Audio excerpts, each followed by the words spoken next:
तो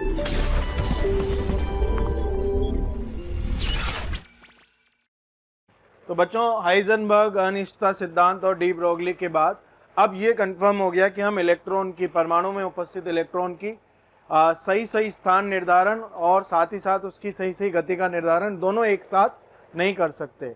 हमेशा उनमें कुछ न कुछ अनिश्चितताएं आएंगी। कारण भी हमें पता लग गया, क्योंकि इलेक्ट्रॉन एक सूक्ष्मदर्शी कण है और सूक्ष्मदर्शी कण जब गतिमान अवस्था में होते हैं तो डी ब्रोगली अवधारणा के अनुसार वो कणीय और तरंगीय दोनों प्रकार की प्रकृति दर्शाते हैं। डी ब्रोगली ने अपनी बात कई तरह से सत्यापित करने की कोशिश भी की। सत्यापित हो या नहीं हो, लेकिन हम सब उसकी बात को मानते हैं। इसीलिए हमने पढ़ा, मैंने पढ़ाया, आपने पढ़ा। हाइजेनबर्ग ने डी ब्रोगली के अवधारणा पर ही इलेक्ट्रॉन के स्थिति और स्थान और गति निर्धारण में अनिश्चितता की बातें कर दी। तो अब जो हमारी चीजें हैं वो स्थायी कक्षाएं या केवल कक्षाएं कहें तो कक्षा से हटकर पहुंच गई है किस पर? ऑर्बिटल पर। किस पर पहुंच गई है? Orbital, right. कक्षक बोलेंगे हम इसे, ऑर्बिटल, और इसे हम कक्षा या कोश बोल रहे होते हैं, जैसे आप लोगों को पता है। तो कक्षा या कोश का तो मतलब क्या है? निर्धारित है। इनकी अवस्था क्या है? अवस्था या स्थान क्या है? निर्धारित है।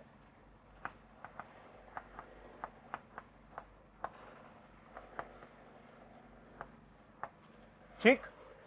अब अगर हम बात करें कक्षक में फिक्स्ड आकार है, स्थान निर्धारित है, यानी इनका आकार फिक्स्ड है, साइज फिक्स्ड है, राइट, जगह फिक्स्ड है, इनकी आकृति फिक्स्ड है, इस तरह की बात हमारे पास है। कक्षक तो स्थान निर्धारित नहीं है,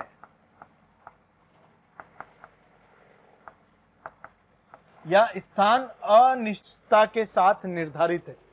कहने का मतलब है अनिश्चितता है उसमें, राइट। तो इसकी बात हम लोग कर रहे होंगे। अब ये आया कहां से? तो हमने क्या कहा कि भाई जब तक तरंगीय प्रकृति नहीं है या जब तक केवल कणीय प्रकृति, तब तक तो आप ऑर्बिट की बात कर सकते हैं। तो कॉन्सेप्ट ऑफ ऑर्बिटल्स की जो बात आई वो क्यों आई, राइट। हम लिखेंगे चूंकि गतिमान इलेक्ट्रॉन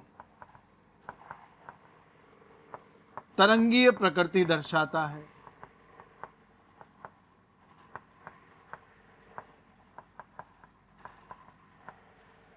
इसलिए कक्षक की बात आई। अब कक्षक क्या एक निश्चित आकार का है? क्या इसका कुछ साइज है? कहां पर होगा, कहां पर? ऐसी कोई बातें नहीं है, केवल और केवल प्रोबेबिलिटी वाली बातें हैं। कौन सी बातें हैं? प्रोबेबिलिटी।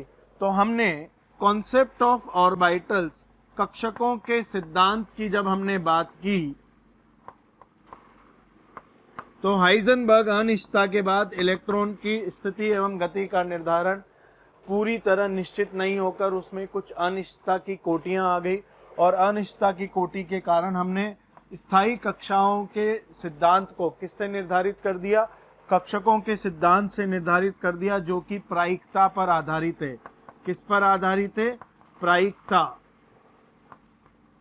जो कि प्रायिकता सिद्धांत पर आधारित है।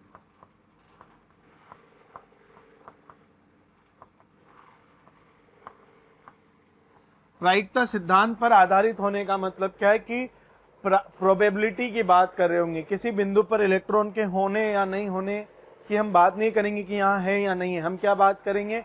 इस बिंदु पर उसके होने की प्रायिकता संभावना कितनी प्रतिशत है और या नहीं होने की संभावना कितनी प्रतिशत है। इस तरह की बात हम लोग कर रहे होंगे, राइट। तो हमने जब कॉन्सेप्ट ऑफ ऑर्बिटल में गए और जब ये प्रायिकता सिद्धांत पर बात गए तो हमने एक नया मॉडल प्रपोज कर दिया। क्या? Wave mechanical model. क्या नाम दे दिया? Wave mechanical model of an atom. एक परमाणु का तरंग यांत्रिक मॉडल, या हम इसे नाम देते हैं क्वांटम मैकेनिकल मॉडल। क्या नाम देते हैं हम इसे? Quantum mechanical model.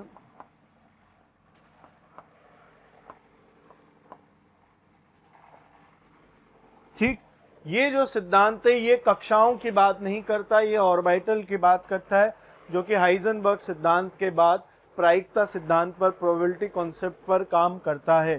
तो किस तरह से ये बात करता है? तो सबसे पहले हम ऑर्बिटल समझेंगे। ऑर्बिटल हम समझकर फिर हम ऑर्बिट और ऑर्बिटल के बीच अंतर समझेंगे, और ऑर्बिटल के साथ साथ इसका काउंटर पार्ट एक और जो आप तक आपने नाम नहीं सुना, नोड, उसके बारे में बात करेंगे। तो ये 3-4 चीज़ों के बारे में हम आज के लेक्चर में बात करेंगे। बच्चों, आज का लेक्चर केवल थ्योरेटिकल है, आपको इस मॉडल की डिटेल समझनी है। जैसे बोर्ड लेक्चर में मैं पहले दिन केवल अवधारणाएं पढ़ी थी, उसी प्रकार आज हम केवल क्वांटम मैकेनिकल मॉडल की कहानी पढ़ रहे होंगे। दूसरा, जो बच्चों को लग रहा है कि हम बोर हो गए तरह तरह के मॉडल पढ़ते हुए, तो उनके लिए एक खुश खबर है। खुशखबरी ये है कि ये आखिरी मॉडल है जिसकी हम बात कर रहे होंगे। इसी मॉडल पर हमारा चैप्टर खत्म हो जाएगा। लेकिन उनके लिए एक बुरी खबर भी है कि ये मॉडल लंबा चलने वाला है, 4-5-6 लेक्चर तक, और जो भी कहानी आज की तारीख में आप जानते हैं एटम के बारे में, वो सब इसी से आने वाली है। तो बहुत सारी चीज़ें बेटा इसमें पढ़नी है, और जो सारी काम के एग्जाम में भी इससे सवाल आने की संभावनाएं ज़्यादा होती है, तो इनकी बात हम लोग आज कर रहे होंगे। तो सबसे पहले बात करते हैं ऑर्बिटल्स की। कक्षक ऑर्बिटल, किसकी बात कर रहे हैं? ऑर्बिटल कक्षक।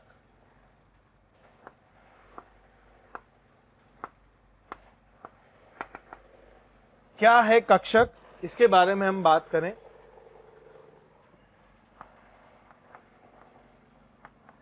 तो बहुत थोड़ी सी लंबी परिभाषा है। नाभिक के चारों ओर उपस्थित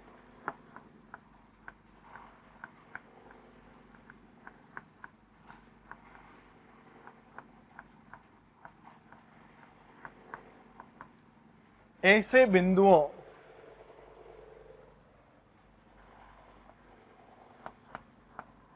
द्वारा घेरा गया क्षेत्र,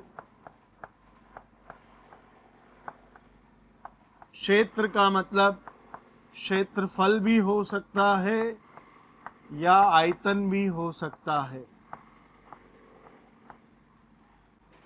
नाभिक के चारों ओर उपस्थित ऐसे बिंदुओं द्वारा घेरा गया क्षेत्र जिन पर इलेक्ट्रॉन के पाए जाने की प्रायिकता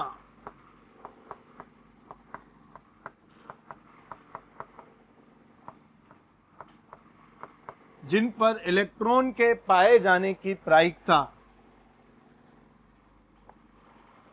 95% से अधिक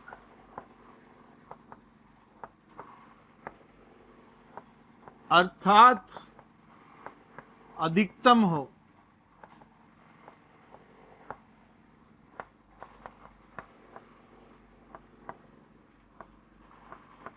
कक्षक कहा जाता है। क्या बोल रहे हैं? तो ऐसे बिंदु चुनो नाभिक के चारों ओर जिन पर इलेक्ट्रॉन के पाए जाने की प्रायिकता 90-95% से ज्यादा हो, यानी अधिकतम हो। उनके द्वारा जो घेरा गया क्षेत्र है, यानी जो आयतन वो बना रहे हैं, जो घेर रहे हैं, उस आयतन को हम क्या कहते हैं? कक्षक।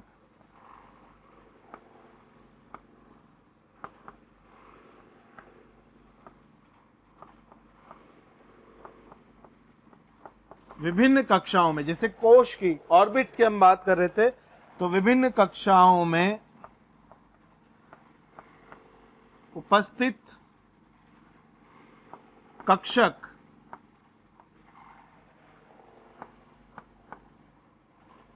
या उपस्थित कक्षकों की संख्या एक अथवा एक से अधिक हो सकती है।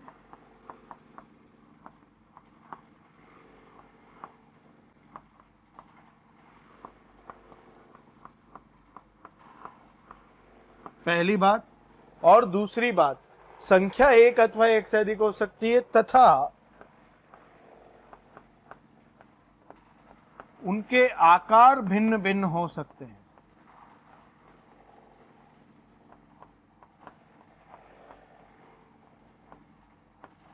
यानी जिस तरह से कक्षा की बात है कि वो हमेशा वृत्तीय कक्षा की बात करते थे हम लोग, तो कक्षक अलग अलग आकार के हो सकते हैं और उनकी एक कक्षा के भीतर एक से ज्यादा कक्षक भी उपस्थित हो सकते हैं। राइट।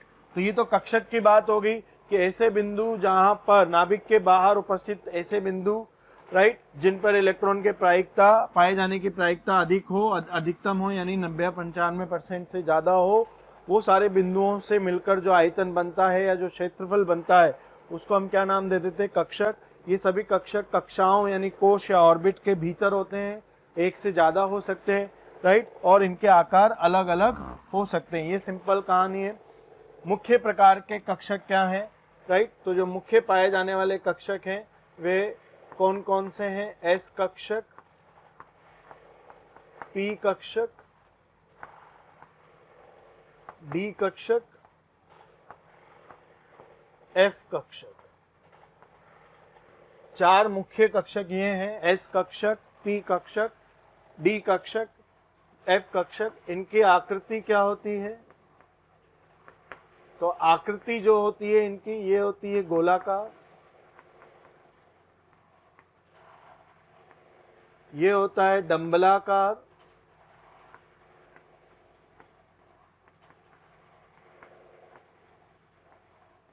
पी होता है द्विडंबलाकार,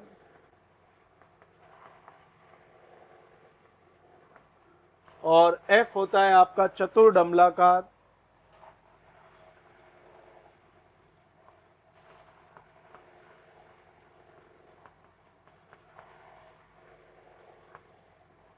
राइट? या पुष्प के आकार का या पुष्प जैसा होता है।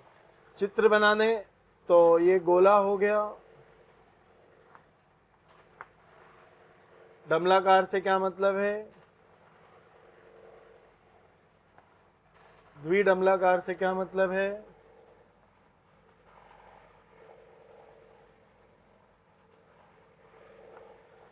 चतुर्डंबलाकार से 4 की जगह 8।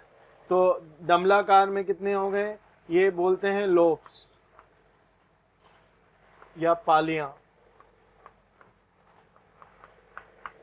तो 2 पालियां हैं द्विडंबलाकार में, 4 लोब्स हैं, इसमें कितने हो जाएंगे? 8 लोब्स। या विभिन्न, जरूरी नहीं है एफ कक्षक चतुर्डंबलाकार हो, इसमें अलग अलग तरह के कक्षक भी होते हैं। जैसे विभिन्न में आता है डमरू आकृति का,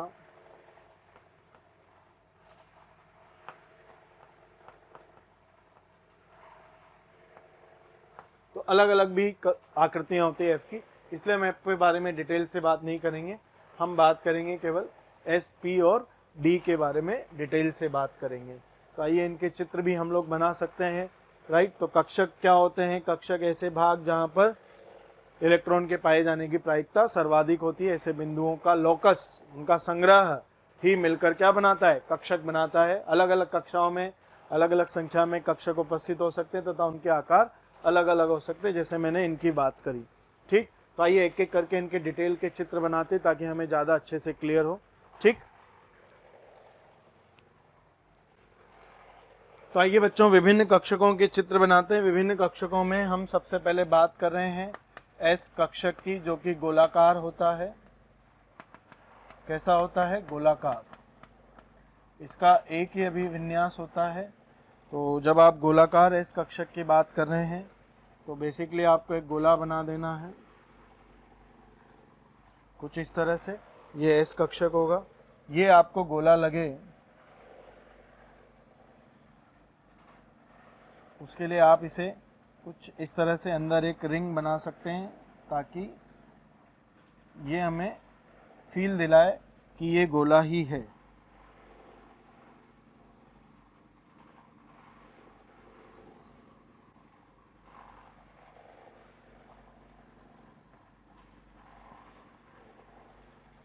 ठीक, तो ये इस तरह की हमारे पास कहानी हो गई। एस कक्षक की बात हम लोग कर रहे हैं, तो ये हमारे पास एस कक्षक के गोलाकार कुछ इस आकृति का।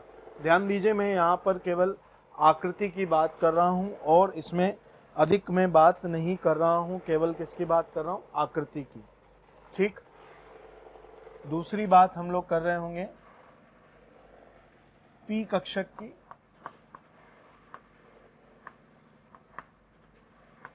तो पी कक्षक में डंबलाकार आकृति होती है। डंबलाकार आकृति में 2 पालियां होती हैं, एक धनात्मक चिन्ह की और एक तीन विन्यास होते हैं, तीन अलग अलग इसके ओरिएंटेशन होते हैं, राइट। एक्स के अलोंग हो जाए, वाई के अलोंग हो जाए और जेड के अलोंग हो जाए। तो तीन अलग अलग पी कक्षक की ओरिएंटेशन हो गए।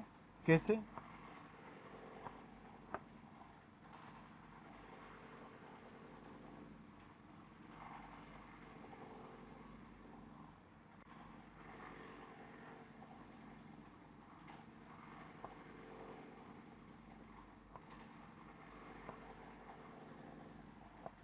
अब मान लीजिए ये एक्सिस एक्स है, ये वाई है और ये जेड इस तरह से बाहर आ रहा है, तो प्लस ये माइनस एक्स एक्सिस के अलोंग पालियां हैं, तो ये पी एक्स हो गया।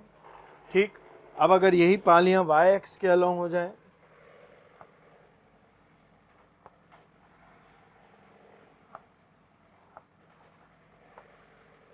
तो ये पी वाई हो जाएगा।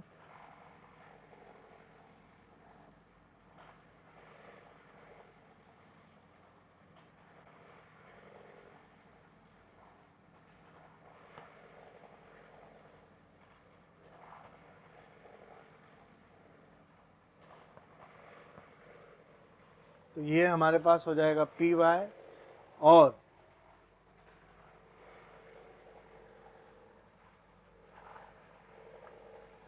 एक्स वाई, और अगर यही कहानी हम लोग z के अलोंग बना दें, z एक्सिस के अलोंग अगर हमारी पालियां आ जाए तो ये हो जाएगा पी जेड।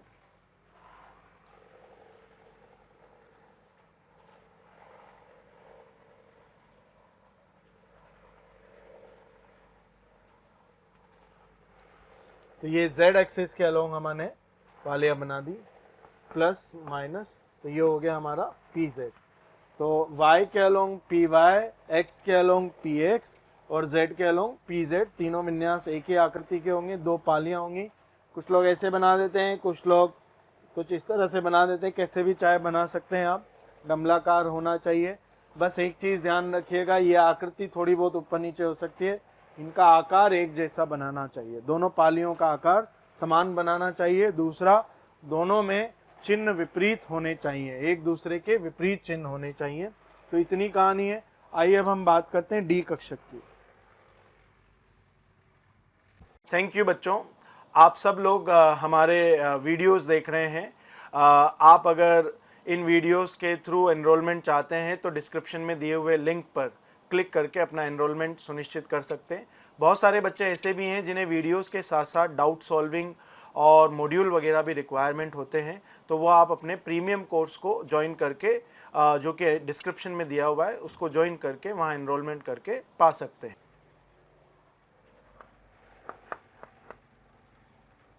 तो जब हम D की बात कर रहे हैं तो D में 5 विन्यास होते हैं। पहला DXY, दूसरा DYZ, तीसरा DZX और DX स्क्वायर वाई स्क्वायर और होता है DZ स्क्वायर। ठीक, इन सब की आकृति जो होती है वो द्विडम्बलाकार होती है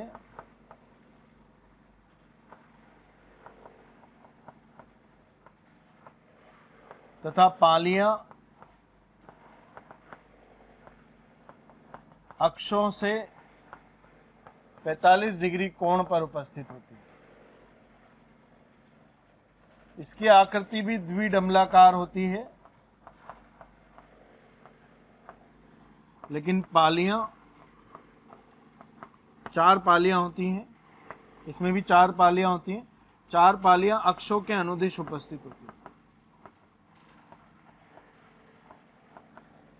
DZ स्क्वायर की बात करें तो इसमें 2 पालियां होती है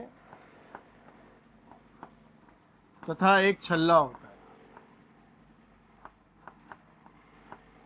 ठीक, तो ये DZ स्क्वायर अलग है और इस तरह से कुल 5 विन्यास या 5 अलग अलग इसके ओरिएंटेशन होते हैं जिनके नाम ये हैं।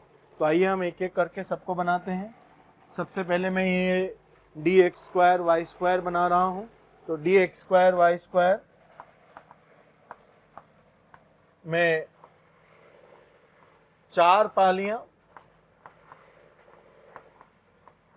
होंगी दो x अक्ष के अनुदिश और दो y अक्ष के अनुदिश। किस तरह से होंगी इसकी बात करें हम लोग, तो मान लीजिए ये x अक्ष है और ये आपका y अक्ष है, तो इनके अनुदिश आपकी पालियां होंगी। कैसे? तो ये एक पाली जो x के अलोंग है और इस पाली के अपोजिट, क्योंकि ये पॉजिटिव x के अलोंग है, इस पाली के जो अपोजिट पाली होगी वो होगी नेगेटिव x के अलोंग, कुछ इस तरह से। ठीक, अब इन्हीं दो पालियों के साथ साथ दो पालियां और होंगी जो आपकी होंगी y अक्ष के अलोंग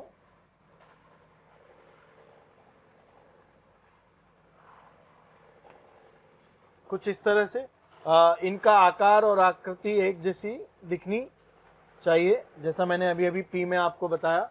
तो इस तरह से बनाएंगे, चित्र बनाएंगे तो सारी एक जैसी दिखे, उसके लिए आपको चित्र थोड़ा सा नाप नूप कर बनाना पड़ेगा। तो जब अक्ष के अनुदिश होंगी तो हमने चिन्ह दे दिए, इनमें चिन्ह जब हमने दिए तो ये प्लस, ये माइनस, ये प्लस, ये माइनस। ध्यान दीजिए प्लस माइनस आप कैसे भी दे सकते हैं, इधर भी प्लस दे सकते थे, इधर माइनस, इधर प्लस, इधर माइनस। ज़रूरी नहीं है पॉजिटिव x की तरफ ही आप प्लस दें और पॉजिटिव y की तरफ ही प्लस दें, उल्टा भी दिया जा सकता है। तो चार पालियां हैं, क्या नाम हो गया बेटा? dx square y square. ठीक, आगे बात करें हम तो एक बात करते हैं हम dz स्क्वायर की। ठीक, या dz स्क्वायर के अलावा हम बात करते हैं सबसे पहले dxy dyz dzx की बात कर लेते हैं और फिर बाद में बात करेंगे आखिरी में dz स्क्वायर की। तो बात कर रहे हैं सबसे पहले dxy की। तो जब हम dxy की बात करें तो उस तरह से मैंने ये अक्ष बना दिया आपके, ये x अक्ष हो गया और ये आपका y अक्ष हो गया। पालियां होती है अक्षों के बीच में 45 डिग्री में, तो चार पालियां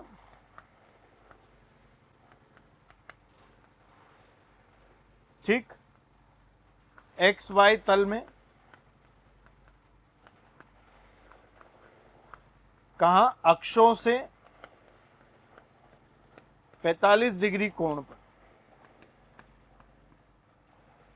तो अक्षों से 45 डिग्री कोण पर ये एक इसके अपोजिट सामने वाली नेगेटिव, एक इधर और एक इसके अपोजिट, कुछ ही आकार समान होना चाहिए, छोटा बड़ा हो जाए तो आप ध्यान रखिए बनाते वक्त छोटा बड़ा ना हो पाए। मान लीजिए इसको प्लस दे दिया तो इसको माइनस, इसको मान लीजिए प्लस दे दिया तो इसको माइनस, इस तरह से आप बात कर सकते हैं प्लस माइनस की। राइट, कोशिश करिए पालियों का आकार समान रहे, ज़्यादा उनमें अंतर ना दिखे, क्योंकि पालियों का आकार समान दिखना चाहिए। तो ये dxy हो गया। क्या हो गया? ये dxy। xy तल में आ रही हैं चार पालियां 45 डिग्री कोण पर, यानी अगर हम इस कोण की बात करें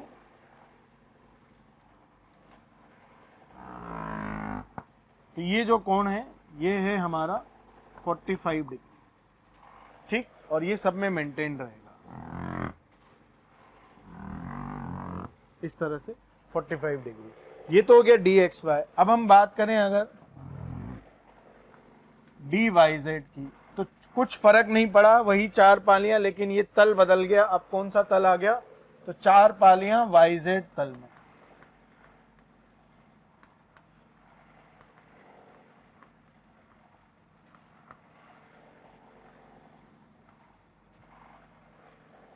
अब जब हमें yz तल बनाना है तो इसमें मैंने थोड़ा सा एक्सिस बदल दिए।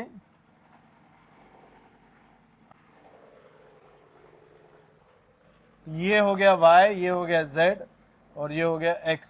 ये कुछ इस तरह के एक्सिस बना दिए मैंने, ये x, ये y और ये z। तो x क्रॉस y z। तो हमारी जो पालियां हैं वो इस प्लेन में होंगी। तो ये जो सॉलिड से दिख रहा है इस प्लेन में हमारी पालियां होंगी। तो ये एक,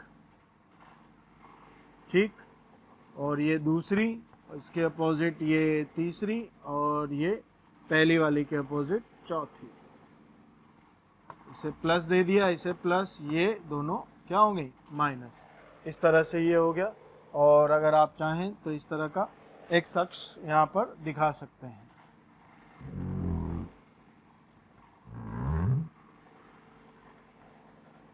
ठीक, तो ये कहानी हो गई हमारे पास किसकी? dy z की। और अगेन ये एंगल कितना है? 45 डिग्री। सिमिलरली आप d x y d y z तो डी जेड एक्स भी बना सकते हैं, और जब आप डी जेड एक्स बनाएंगे तो अब मैं एक्सिस घुमा नहीं रहा हूं, डायरेक्ट बना दे रहा हूं।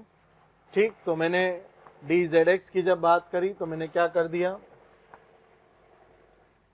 एक्सिस रोटेशन लगा दिए, और एक्सिस रोटेशन में ये बोल दिया जेड एक्सिस, ये बोल दिया एक्स एक्सिस, और जो इधर की तरफ बाहर निकलता हुआ आएगा वो वाई एक्सिस। पालियां बना दी मैंने, तो ये पहली पाली, ये इसके अपोजिट दूसरी पाली, प्लस माइनस, इस तरह से, सॉरी माइनस प्लस, तो ये हो गया डी जेड एक्स। फिर से 4 पालियां कौन से तल में, जेड एक्स तल में।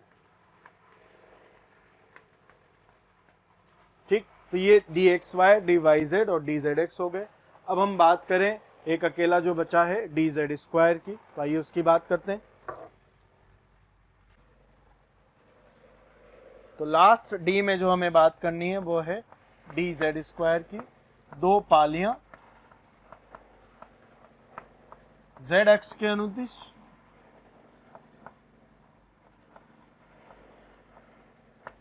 प्लस एक छल्ला एक्स वाई तल में। ठीक, अब इसमें मैंने एक्सिस थोड़े से बदल कर बनाए।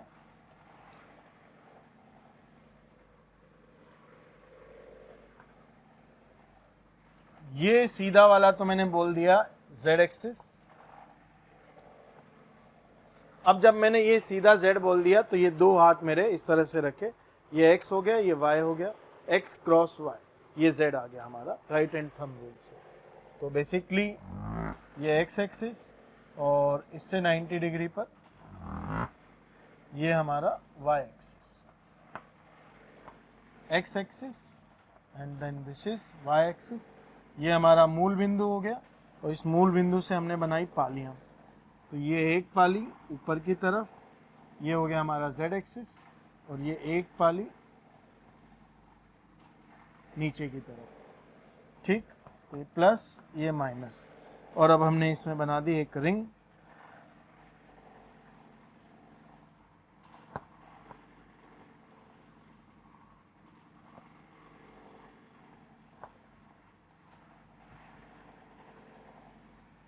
ठीक, तो कुछ इस तरह की कहानी हो गई। अब यहाँ पर कहानी ये है कि जो दोनों पालियाँ एक दूसरे के अपोजिट, ये प्लस होती है और ये जो छल्ला होता है ये माइनस होता है। ये हमें यहाँ पर ध्यान रखने वाली बात है। जेड एक्स के अनुदिश पालियाँ होती हैं और एक्स वाई तल में हमारा छल्ला होता है। तो डी जेड स्क्वायर बाकी सारे डी से अलग है। बाकी सारे डी में 4 पालियाँ होती हैं, right. D x y d y z d z x में पालियाँ अक्षों के बीच में 45 डिग्री के कोण पर होती हैं।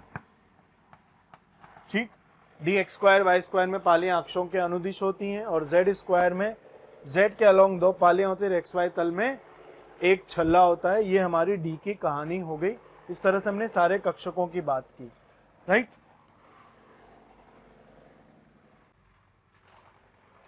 तो बच्चों अभी तक हमने कक्षकों की बात की, और अगर कक्षकों के बारे में हमने अच्छे से पढ़ा तो हमने केवल इतना पढ़ा कि नाभिक के चारों ओर ऐसे बिंदुओं का संग्रह, यानी मैं अगर एक जनरल कक्षक की बात करना चाहूं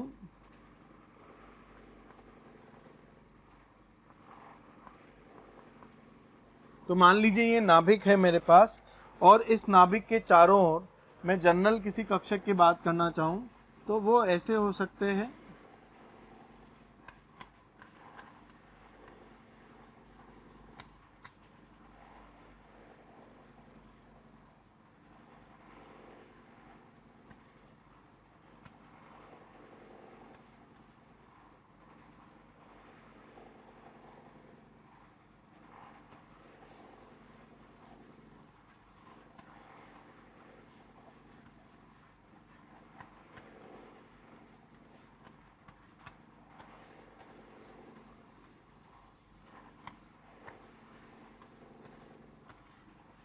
कुछ ऐसा हो सकता है वो जो ऐसे चलता रहेगा, दूर तक जाता रहेगा, और जब ये दूर तक जाता रहेगा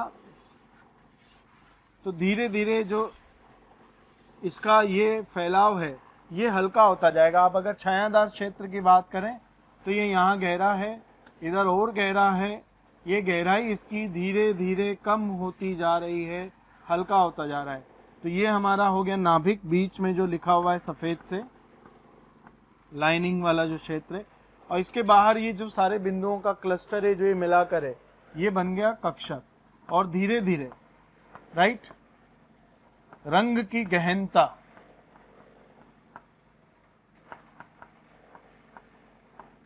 या छायाकार क्षेत्र की गहनता इलेक्ट्रॉन के होने की संभावना उतनी ही प्रबल बताती है। दूर जाते जाने पर गहनता घट रही है, इसका मतलब इलेक्ट्रॉन के होने की संभावना उतनी ही कम होती जा रही है। तो आपके मन में सवाल हो सकता है आया हो लेकिन आपने नहीं पूछा हो, कुछ के मन में हो सकता है ना भी आया हो।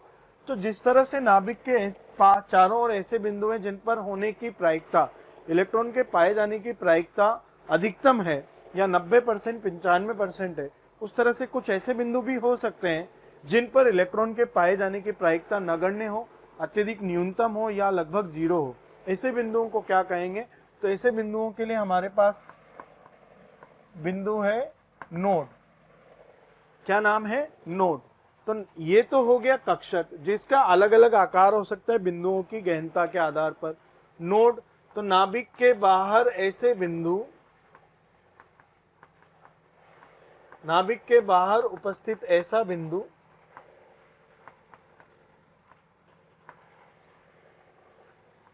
जिस पर इलेक्ट्रॉन के पाए जाने की प्रायिकता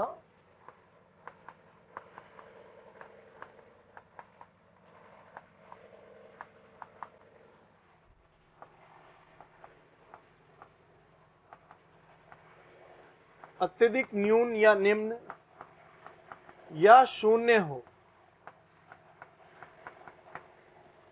राइट, जिस पर इलेक्ट्रॉन के पाए जाने की प्रायिकता बहुत कम हो, उसे नोड कहा जाता है, राइट। तो नोड क्या हो गया बच्चों?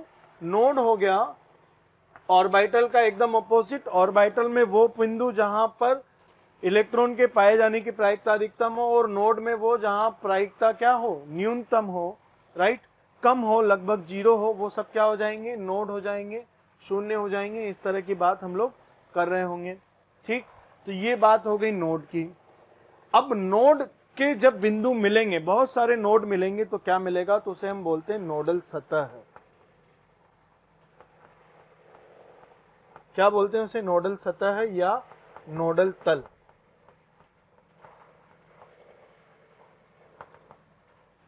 राइट।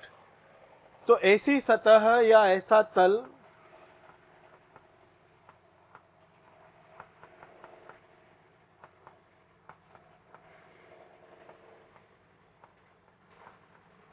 जिसके सारे बिंदु, ऐसी सतह या ऐसा तल जिसके सारे बिंदु नोड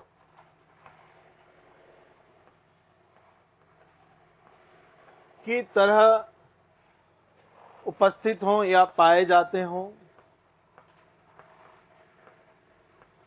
अर्थात जिसके सारे बिंदुओं पर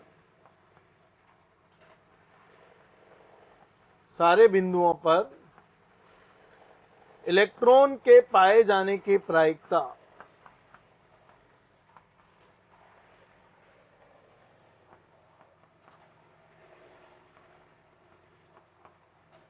शून्य हो। नोडल सतह या नोडल तल क्या हो गया? तो ऐसा सतह या ऐसा तल जिस पर इलेक्ट्रॉन के पाए जाने की प्रायिकता क्या हो? जीरो हो, उन्हें हम क्या बोल देंगे? नोडल तल या नोडल सतह। तो दो चीजें हो गई बच्चों हमारे पास, ऑर्बिटल और नोडल तल या नोडल सतह। तो ऑर्बिटल जहां मैक्सिमम हो और नोड जहां पर प्रोबेबिलिटी क्या हो? मिनिमम हो, इन बिंदुओं की बात हम लोग कर रहे होंगे। तो नोड कितने प्रकार के होते हैं और कितनी संख्या होती है इस प्रकार के? तो किसी भी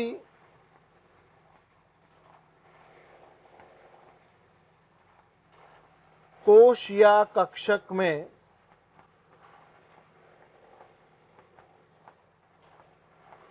नोड दो तरह के हो सकते हैं।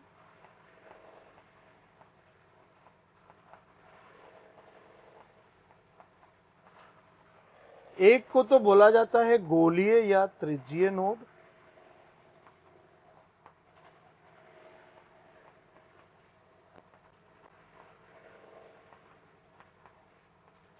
और दूसरों को बोला जाता है कोणीय नोड।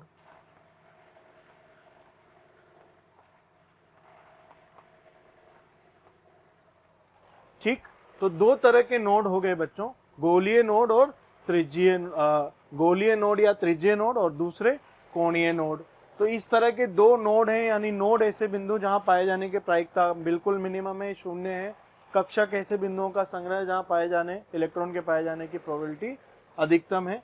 तो इस तरह से हमारे पास दो अलग अलग पॉइंट्स हो गए। आइए कोणीय नोड और गोलीय नोड में डिफरेंस की बात करते हैं और इनमें कितनी कितनी संख्या होती है उसके बारे में बात करते हैं।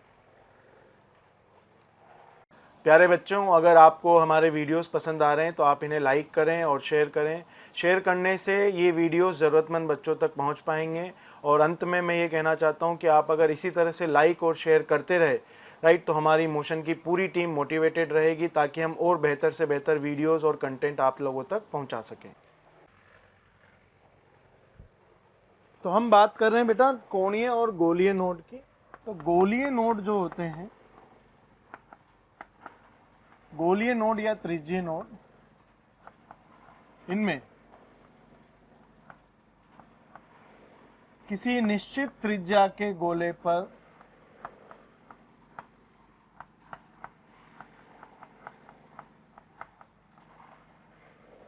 अर्थात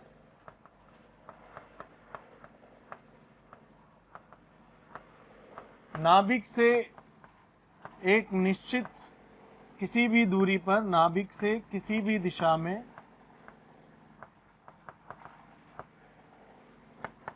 एक निश्चित दूरी पर उपस्थित सभी बिंदुओं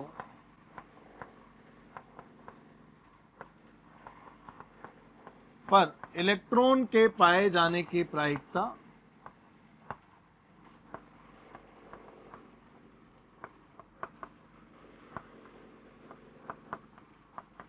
लगभग शून्य होती है। अब इसे समझते हैं बच्चों। तो समझने के लिए बहुत सिंपल कहानी है हमारे पास। जैसे हम बात करें, ये हमारा नाभिक हो गया। अब इस नाभिक की अगर हम डिटेल में बात करें, राइट, तो आप इस नाभिक पर सबसे पहले एक अक्ष बना दीजिए, राइट, और इस अक्ष के तीनों अक्ष मैंने यहाँ पर बना दिए आपके पास। ये हो गया आपके पास एक्स अक्ष, ये हो गया वाई अक्ष और ये हो गया जेड अक्ष।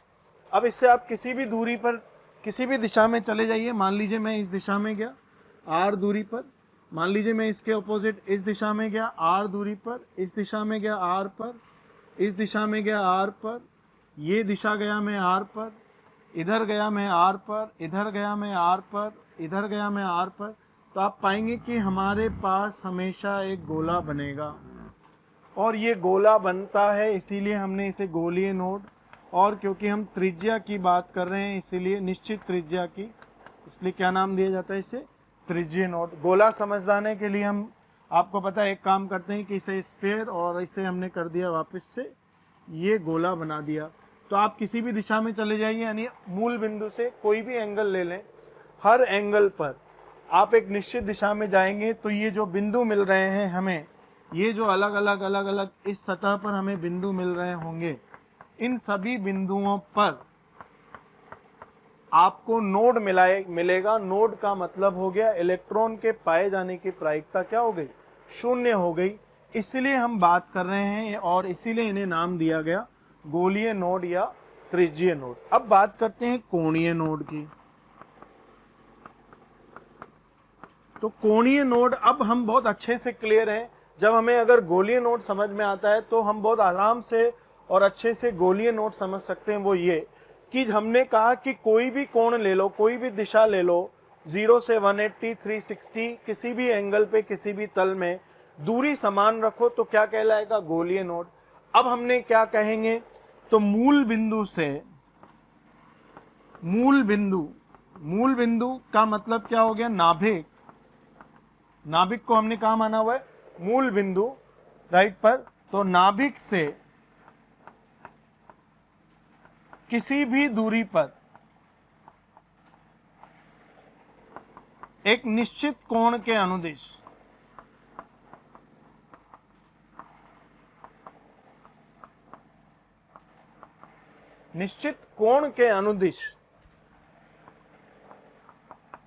प्राप्त सभी बिंदुओं पर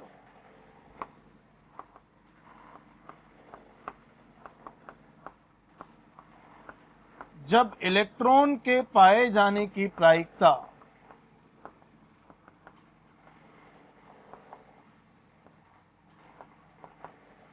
शून्य हो,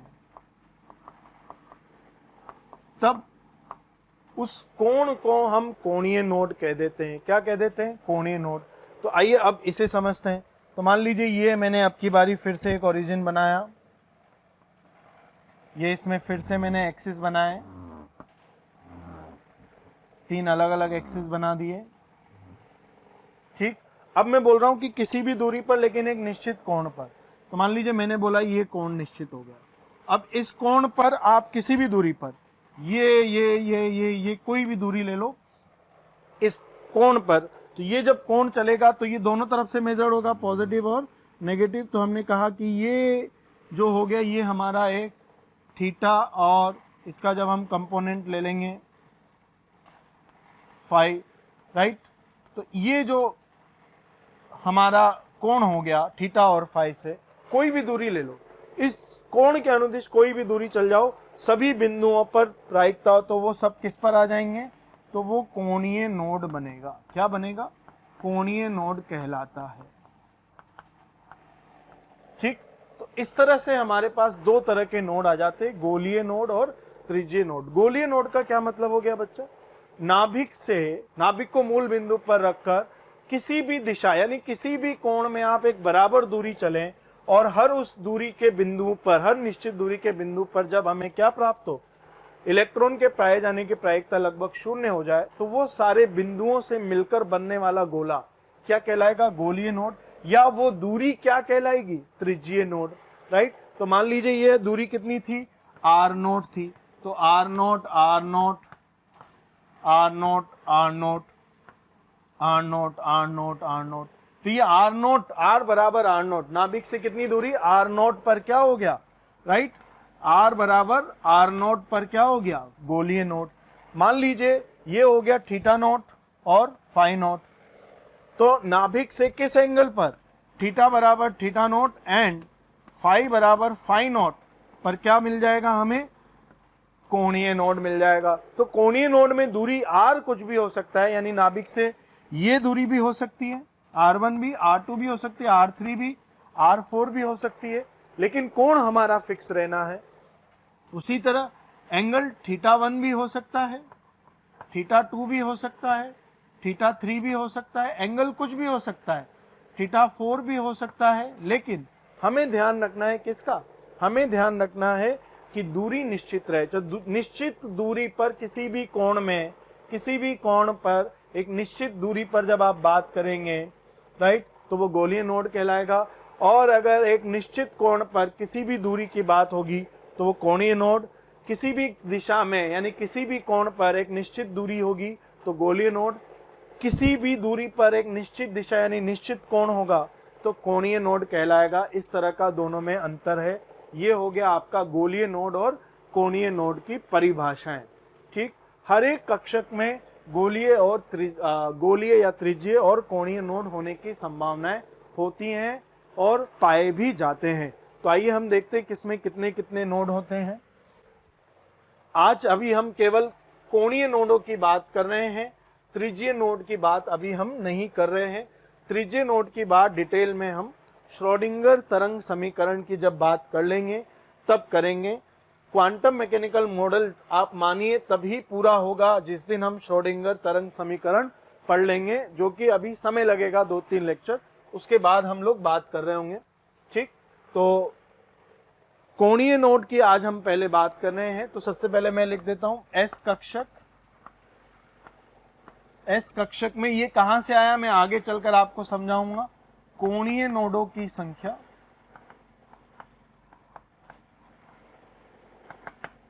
तो ये होती है, एस में कोई कोणीय नोड नहीं होता क्योंकि ये गोलाकार होता है, गोले में हर कोण पर घनत्व आ रहा है। पी कक्षक,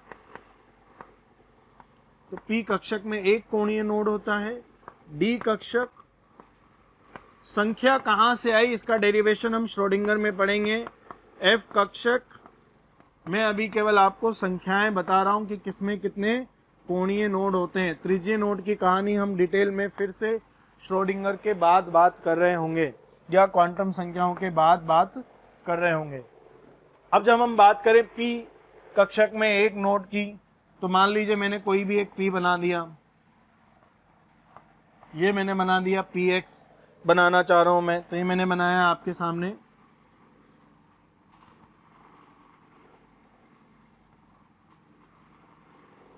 पी एक्स, जब हमने पी एक्स की बात की तो हमारे पास एक तल ऐसा आया जिस पर कोई इलेक्ट्रॉन नहीं था, तो पी एक्स में कौन सा तल, वाईजेड तल आपका नोडल तल है।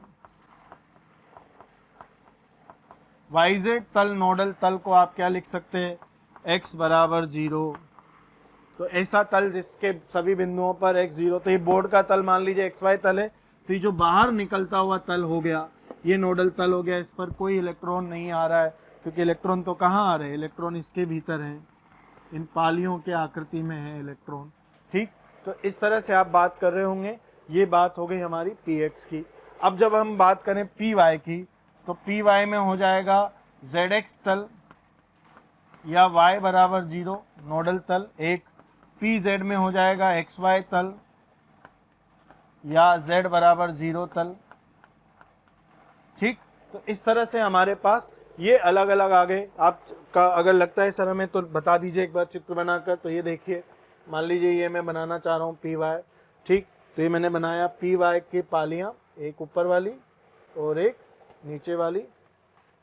तो इस आकृति पर तो आपको मिल गए क्या, तल। और अगर हम बात करें इस पर, तो ये जो तल हो गया हमारा ये वाला तल हो गया हमारा नोडल तल। सिमिलरली पी जेड इस तरह से बाहर निकलता होगा, तो ये जो तल होगा हमारा, ये तल हो जाएगा हमारा नोडल तल। ये सारी कहानी हो गई पी एक्स में। उसी तरह हम डी में बात कर सकते हैं।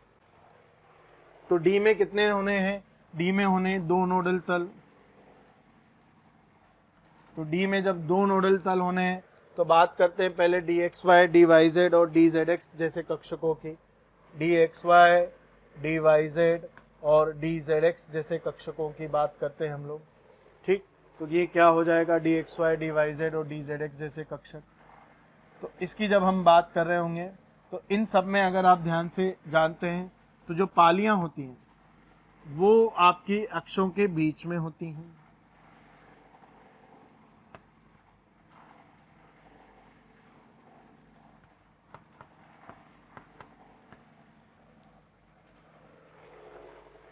राइट, अब जब हम बात करें ये एक्स एक्सिस है, ये वाई एक्सिस है और ये आपका जेड एक्सिस हो गया होगा। आपको पता है पालियां इन पर 45 डिग्री के कोण पर हैं। अब अगर हम बात करें तो इसमें 2 नोडल आने हैं, डी में 2 आने हैं कोणीय नोड। तो एक तो ये तल हो गया और एक ये तल हो गया, दोनों पर आपकी पालियां नहीं है। तो एक तो ये तल हो गया और एक ये तल हो गया। तो हम बात करें डी एक्स वाई की, तो डी एक्स वाई में 2 नोडल तल हो गए, x बराबर 0, y बराबर 0। भाई अगर इसकी बात करें तो x बराबर 0 और इसकी बात करें तो y। x बराबर 0 का मतलब क्या हो गया, yz तल, और y बराबर 0 का मतलब क्या हो गया, xz तल। ठीक, तो ये हमारे पास कहानी हो गई, 2 नोडल तल हो गए डी एक्स वाई और डी एक्स वाई में एक्स जेड और वाई जेड तल, तो x बराबर 0 और y बराबर 0। सिमिलरली डी वाई जेड में हमारे पास y बराबर 0 और z बराबर 0, y बराबर 0 मतलब एक्स जेड तल और z बराबर 0 मतलब एक्स वाई तल। सिमिलरली डी जेड एक्स में हमारे पास हो जाएंगे z बराबर 0, x बराबर 0, z बराबर 0 मतलब एक्स वाई तल, ठीक, और x बराबर 0 मतलब वाई जेड तल। तो ये हो गए। अब बात करते हैं d x square y square की। तो d x square y square में क्या होगा बच्चों हमारे पास, इसकी अब हम लोग बात करें।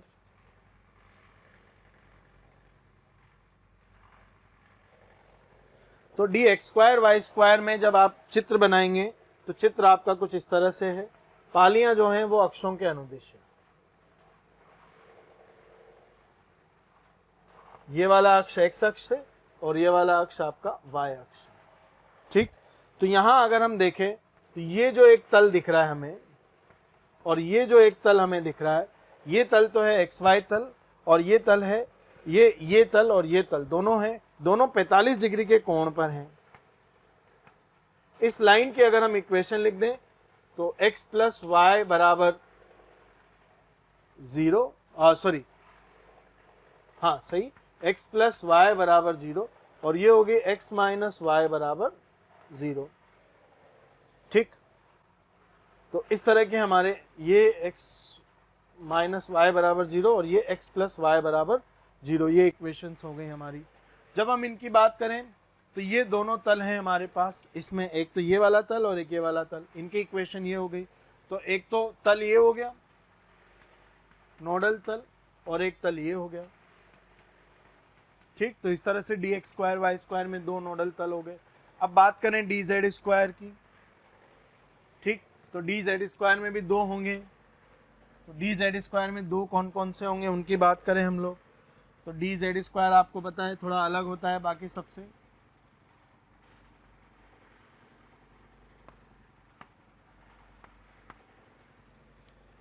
ये हमारे पास डी जेड स्क्वायर हो गया,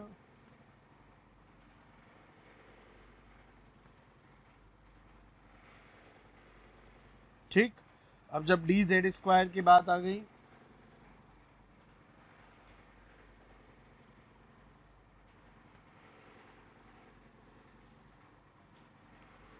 सॉरी बच्चों, मैं इसे पीले रंग से ही बनाता हूँ। ये हमारे पास डी जेड स्क्वायर हो गया।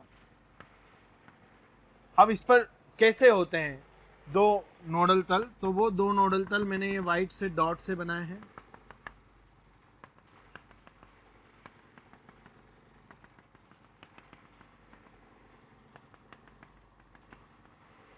ये जो वाइट डॉटेड हैं ये दो नोडल तल हैं। अब इन्हें तल की जगह दो नोडल सतह भी बोला जा सकता है, ठीक। और ये जेड स्क्वायर बराबर 0 वाले दो पैराबोलिक कर्व हैं, ठीक। तो जेड स्क्वायर बराबर 0 वाले दो पैराबोलिक कर्व हैं जिनकी बात हम लोग कर रहे होंगे। तो ये दो नोडल सतह हो गई। आप इन्हें ऐसे भी बना सकते हैं, सॉलिड दिखा दें अगर किसी को तकलीफ हो रही है, या दूसरे रंग से दिखा लें हम लोग।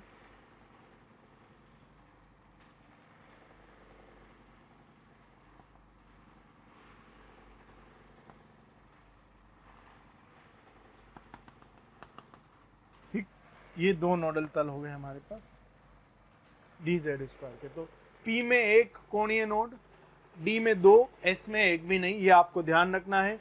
P में PX है तो YZ तल, PY है तो ZX तल, PZ है तो XY तल।